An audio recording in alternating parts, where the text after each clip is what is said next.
My name is Nathania and I hope we are all doing well. Today, I'll be telling you the origin of Banyuwangi. Long ago, in the east coast of Java, there was a kingdom filled with prosperity and people living in happiness. This kingdom was led by a very wise king named King Bantera. King Bantera has a hobby of hunting, so every now and then he will go out to the woods to hunt for some animals. One day, on a hunting trip, King Bantera saw a deer near a river drinking. He took the chance to take his bow and arrow and hunt the deer from horseback. Unfortunately, his arrow missed the deer. The deer was shocked and ran back into the woods. King Bantera didn't want to give up, so he chased after the deer. After a long period of chasing the deer, finally King Bantera got the deer cornered. And when he was ready to end the deer, suddenly there was a voice. "Your Majesty, what are you doing here?" a very lovely voice said. King Bantera was shocked yet confused, so he scouted the area. Turns out this lovely voice belongs to a very beautiful young lady. So King Bantera asked the lady, "Who are you?" "My name is Rati, Your Majesty. I am the daughter of the King of Kalungkung. My father died in the war, and I came here to escape from our enemies." Hearing that, King Bantera grew pity in his heart and asked Rati if she would like to join him back to his palace, and she agrees. Not long after, we all know what happened. Love blooms and they got married. They were a very lovely couple.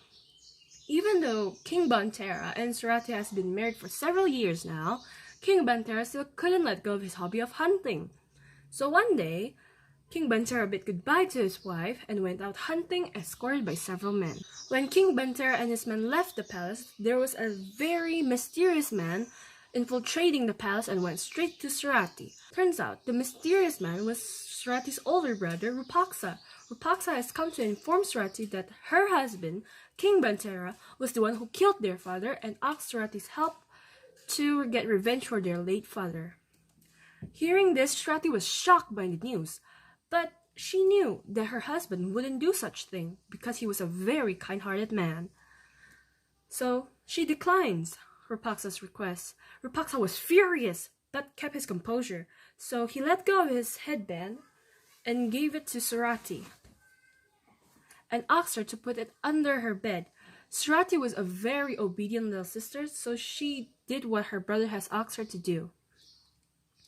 Not long after, Rupaksa left the palace and went to the woods to search for King Bantera. When Rupaksa finally found King Bantera's party in the woods, he stopped them immediately in the middle of the road.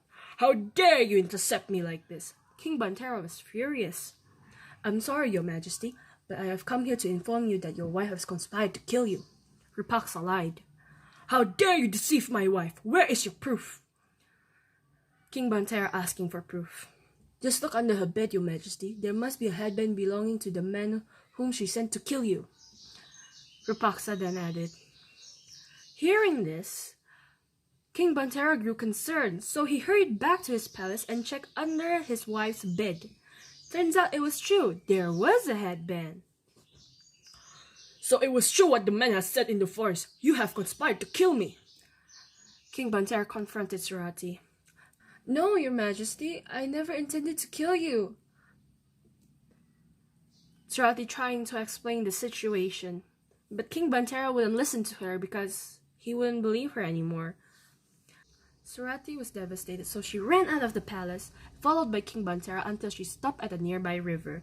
Then she stated to King Bantera that she will throw herself into the river, and if the river's water become clean and have a fragrant smell, that means she's innocent. But if it's the opposite, that means she's guilty. King Bantera tried to prevent her from doing so, but she immediately jumped into the river. After a few moments has passed, a really fragrant smell came from the river.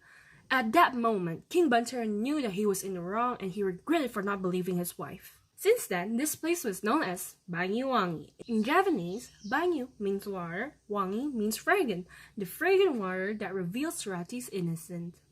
Thank you all for giving your time and attention to listen to my story, and let us not forget, the moral of the story is, do not believe a stranger over your own family, because your family wouldn't lie to you. Thank you.